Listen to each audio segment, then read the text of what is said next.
Hello friends and welcome to the Exams Made Simple, and we are back again with the Hindu complete newspaper analysis for 16th of June 2023। 16 जून 2023 का the Hindu newspaper analysis देखेंगे।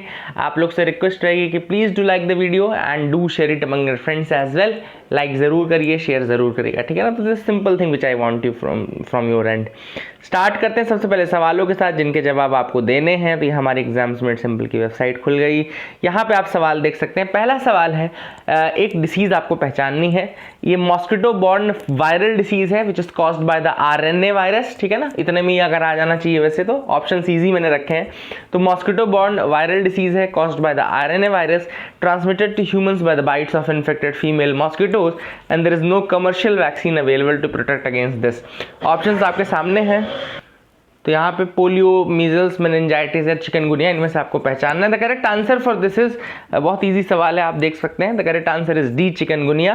Question number 2 है, आप देख सकते हैं, consider the following statements with respect to CBI, यानी कि central bureau of investigation के रिगार्डिंग स्टेटमेंट्स हैं। अब पहला स्टेटमेंट कह रहा है CBI can investigate crime of corruption, economic offences and serious and organised crimes including terrorism.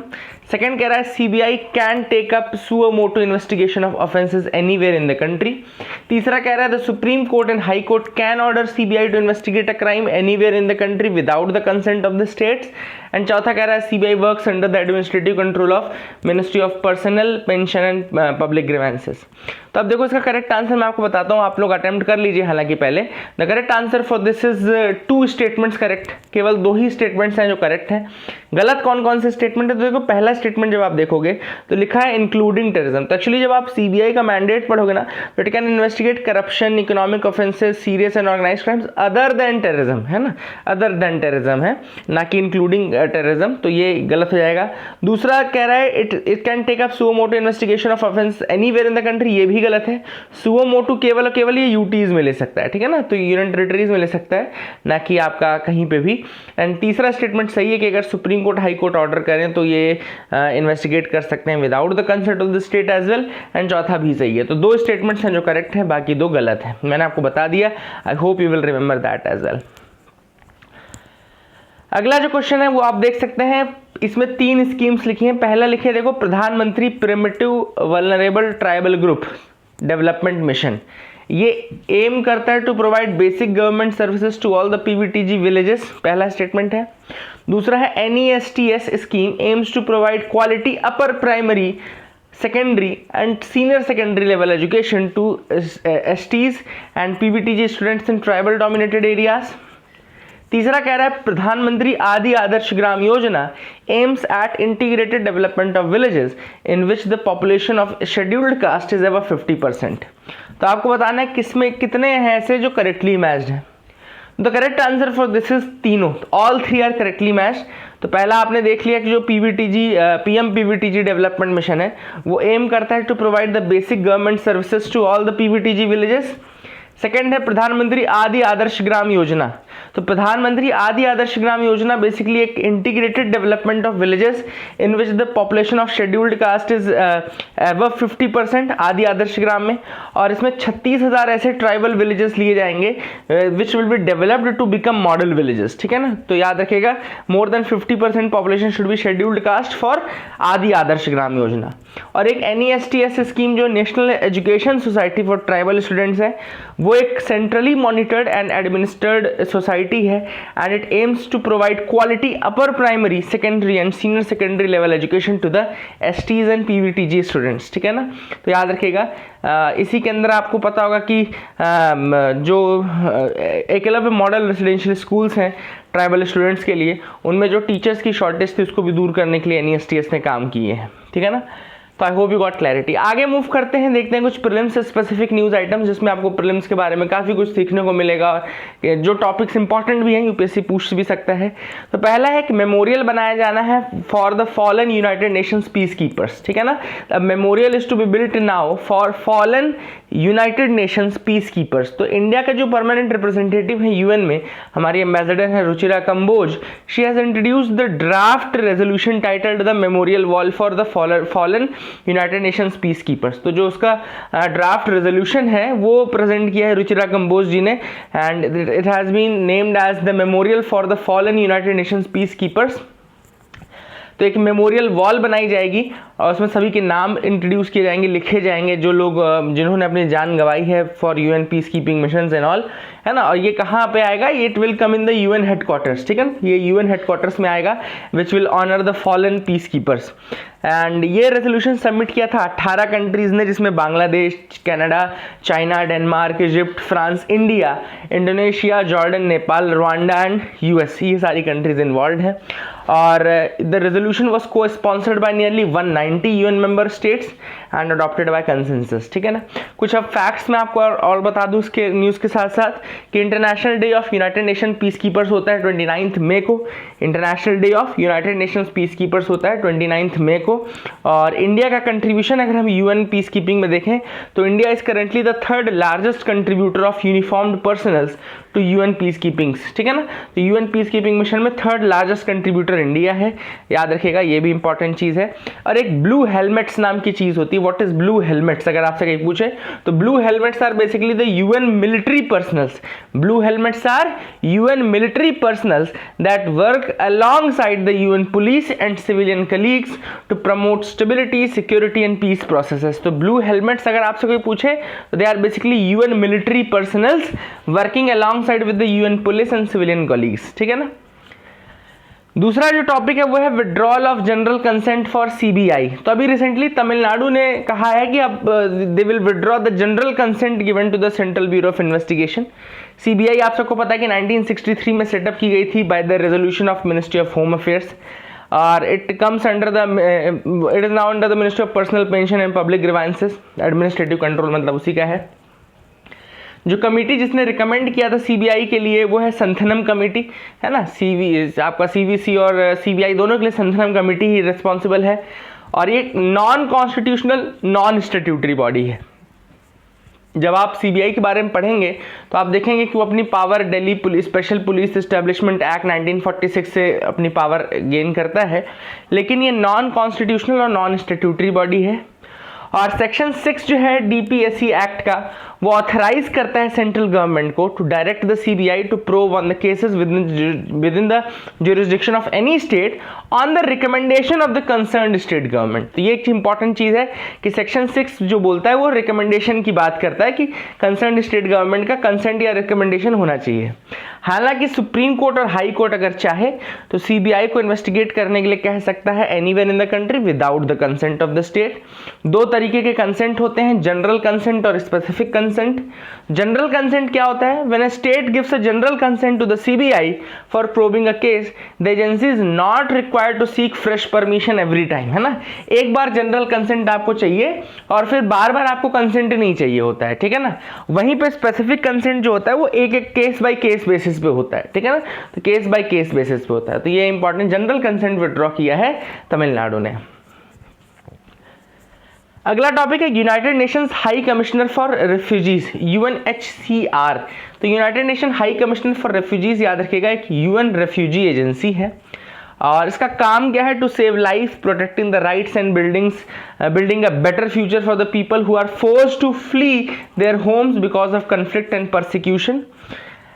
ये मतलब एक तरह से रेफ्यूजीज, जो लोग घर छोड़ते हैं बिकॉज ऑफ परसिक्यूशन फियर, वो रेफ्यूजीज कहलाते हैं। और जो लोग इकोनॉमिक बेनिफिट के लिए छोड़ते हैं, मतलब कहीं अच्छी अपॉर्चुनिटी के लिए छोड़ते हैं, वो माइग्रेंट कहलाते हैं। तो there is a difference between migrant and refugee. Difference simple ये है कि जो लोग फियर ऑफ परसिक्यूशन, है ना, इस कारण से जो अपना घर छोड़ते हैं वो रेफ्यूजीज हो जाते हैं, और जो लोग बेटर इकोनॉमिक अपॉर्चुनिटीज के लिए अपना घर छोड़ते हैं वो माइग्रेंट्स हो जाते हैं, है ना, इकोनॉमिक बेनिफिट के लिए, है ना। आजकल इन्वायरमेंटल रेफ्यूजीज भी होने लगे। इन्वायरमेंटल रेफ्यूजीज मतलब कि जो लोग अपना घर किसी इन्वायरमेंटल डिजास्टर के कारण छोड़ रहे हैं, है ना, ऐसे भी लोग हैं। अगला देखो, इसमें इंपॉर्टेंट है दो कन्वेंशंस, जिसमें से एक है 1951 का कन्वेंशन, रेफ्यूजी कन्वेंशन 1951 का है, और एक प्रोटोकॉल है 1967 का प्रोटोकॉल है, ठीक है ना। 1951 कन्वेंशन है, 1967 प्रोटोकॉल है।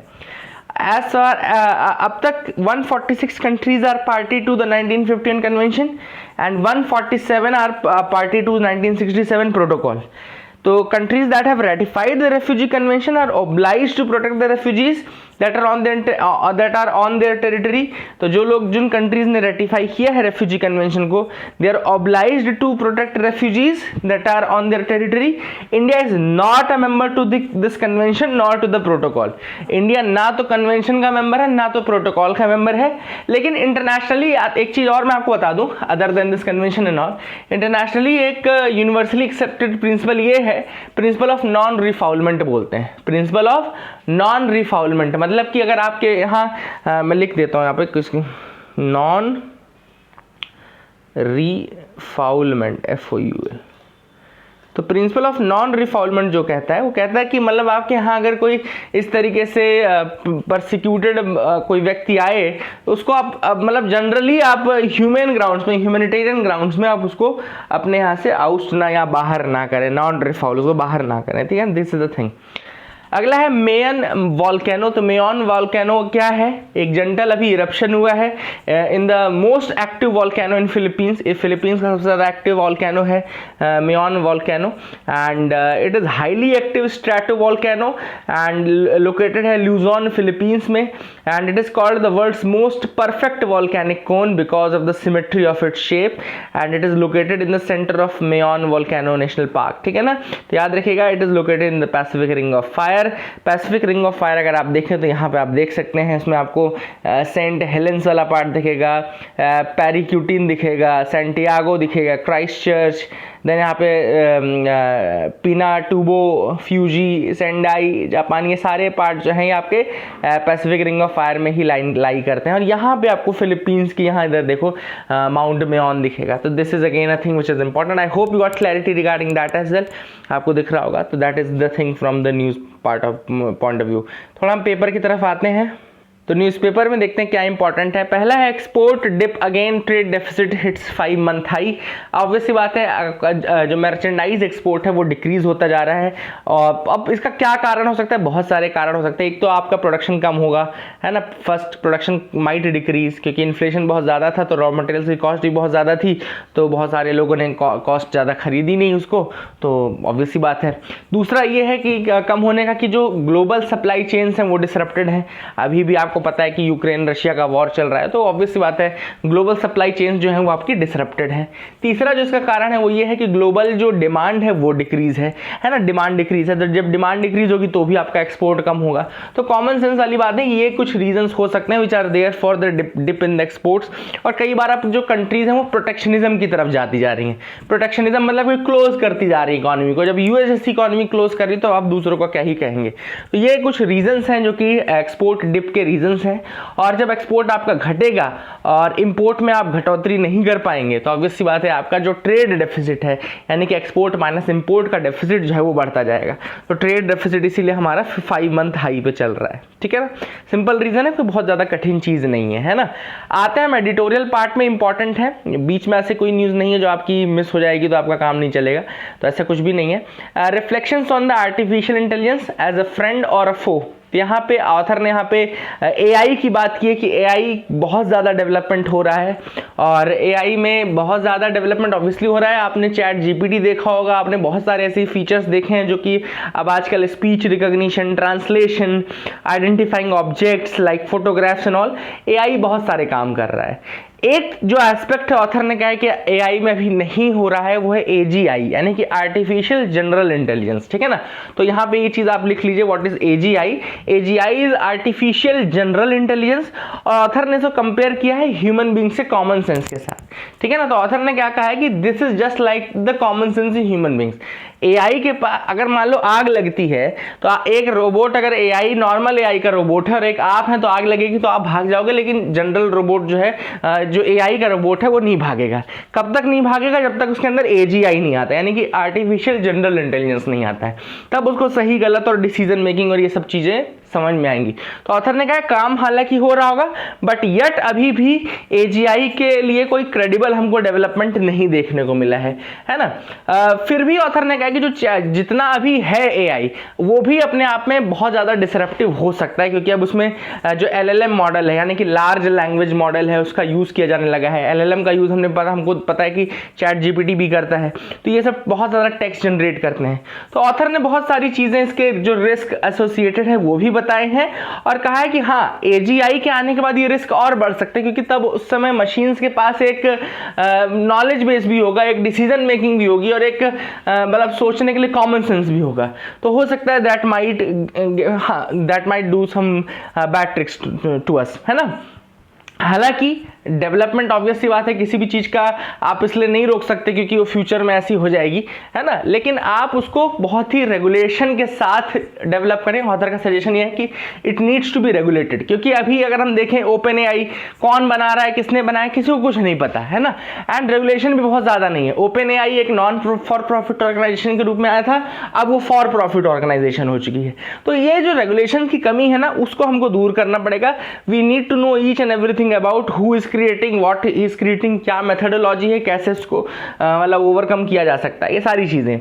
अब ऑथर ने 3 पॉसिबल डेंजर्स बताए हैं AI के। पहला है सुपर ह्यूमन AI, यानी कि एक सुपर इंटेलिजेंट AI जो कि ह्यूमंस को स्लेव्स में कन्वर्ट कर दे, पहला तो ये डेंजर है। दूसरा ऑथर ने कहा है कि malicious humans with powerful AI, ये ज़्यादा डेंजरस है। मतलब एक ऐसा व्यक्ति जिसका इंटेंट अच्छा ना हो, मालाफाइडी इंटेंशन के साथ हो या मैलिशियस इंटेंशन के साथ हो, और उसके पास एक ऐसा कोई टूल लग जाए मतलब पावरफुल AI, तो वो बहुत अपने आप पे रिस्की है। जैसे LLMs हैं अभी, लार्ज लैंग्वेज मॉडल, उनका यूज़ किया जा सकता है for spreading the misinformation, fake news, इन सब में बहुत ज़्यादा मिसयूज़ किया जा सकता है। इसके अलावा तीसरा जो पॉइंट ऑथर ने बताया वो है हाईली कैपेबल एंड इस इनस्क्रूटेबल AI, मतलब AI जो है वो बहुत ज़्यादा कैपेबल तो है ही है, साथ ही साथ उसके ऊपर कोई प्रॉपर रेगुलेशन नहीं हो पाएगा अगर AI चाह ले तो, क्योंकि मशीन बेस्ड पूरा मॉडल है, नेटवर्किंग बेस्ड पूरा मॉडल है, तो आप कैसे उसके ऊपर कर पाएंगे। इनफैक्ट अगर आपको ये जानना हो तो एक सीरीज़ है पर्सन ऑफ इंटरेस्ट, वो ज़रूर देखिएगा। यू विल एनालाइज कि कितनी हद तक AI जो है वो मतलब नुकसान कर सकती है, फ़ायदा भी कर सकती है बट नुकसान भी कर सकती है, ठीक है ना। तो ऑथर ने ये चीज़ बताई है। तो आई hope you got clarity regarding that. Author ने जो मेन बात कही वो कही है ओवरसाइट या रेगुलेशन की, that is a must, oversight and regulation रखना, एंड डेवलपमेंट शुड बी मतलब always be augmented and supported by the human intelligence, है ना। ह्यूमन इंट का कोई रिप्लेसमेंट नहीं है, उसको ज़रूर ऑगमेंट करते रहना इसके साथ, है ना। अगला जो ऑथर ने आर्टिकल लिखा है वो लिखा है US इंडिया डिफेंस टाइज के ऊपर। तो अभी रिसेंटली जो विजिट हुई थी 4-5 जून के आसपास, यूनाइटेड स्टेट्स के secretary of defence Lloyd Austin आए थे, तो उन्होंने बहुत सारे एग्रीमेंट्स जो हैं एंड रोड मैप बनाया for the defence industrial cooperation. Defence industrial cooperation के लिए एक रोड मैप आया है and it is part of the US India initiative on critical and emerging technology. तो एक ICET नाम का आपको पता होगा, it is US India initiative on the critical and emerging technology, ICET। अगर आपसे कोई पूछे ICET इंडिया ने किसके साथ किया है, तो ये इंडिया ने USA के साथ किया है एग्रीमेंट, और it was announced in May 2022, ठीक है ना। आप इसको याद रखिएगा, ICET, US India initiative on critical and emerging technology, ठीक है ना। अब यहाँ पे 2 चीज़ें इंपॉर्टेंट है जिसमें इंडिया US काम करेंगे, एक है टेक्नोलॉजिकल इनोवेशन और दूसरा है ग्रोइंग मिलिट्री कोऑपरेशन, ठीक है ना। तो technological innovation is the first and military cooperation will be the second. वैसे भी आपसे पता है कि डिफेंस टाइज हमारी काफ़ी ज़्यादा स्ट्रांग है, हम मेजर डिफेंस पार्टनर है USA के, साथ ही साथ हमारे साथ लेमोआ और जितने भी सिक्योरिटी एग्रीमेंट्स हैं वो भी USA ने किए हुए हैं। तो बहुत सारी सेंसिटिव इन्फॉर्मेशन इंडिया को मिल जाती है, बहुत सारी ऐसी चीज़ें हैं जो फैसिलिटीज़ मिल जाती हैं, हम वहाँ के पोर्ट्स का यूज़ कर सकते हैं for port of call facilities and all, तो ये बहुत इंपॉर्टेंट है। एंड इसके अलावा हमने US India bilateral space situational awareness arrangement भी साइन किया है 2022 में, स्पेस सिचुएशनल अवेयरनेस। इसके अलावा इंडस एक्स याद रखिएगा, there is a initiative known as Indus X which is to provide new impetus to the defence innovation engagement between the 2 countries. Indus X याद रखिएगा, it is a new initiative which is to provide a new impetus to the defence innovation engagement between the 2 countries, ठीक है ना। तो ये काफ़ी नए innovation है जो इंडिया और US के बीच में है। डिफेंस टाइज 2.0 आप इसको बोल सकते हैं इंडिया और USA के केस में। Are non communicable diseases increasing in India? तो यस, नॉन कम्युनिकेबल डिसीजेज बहुत ज़्यादा इंडिया में बढ़ रही हैं। इनफैक्ट 2019 से 21 के बीच में जो इंडियन डायबिटिक पेशेंट्स हैं, ये 19, 20, 21 के बीच में लगभग 31 million more Indians have become diabetic. 31 million more Indians have become diabetic in this period, ठीक है ना। एंड बहुत सारे ट्रेंड्स हैं जो हमको स्टडी में देखने को मिले, जैसे कि जो अभी भी हमारा जो अर्बन एरियाज़ है वहाँ पे डायबिटिक, हाइपरटेंशन, ओबेसिटी एंड ये सब केसेस ज़्यादा हैं। And urban regions have higher rates of all the metabolic non communicable diseases than the rural areas with exceptions of pre diabetics, है ना। प्री डायबिटिक्स का एक्सेप्शन है, प्री डायबिटिक्स आपके rural India में ज़्यादा है।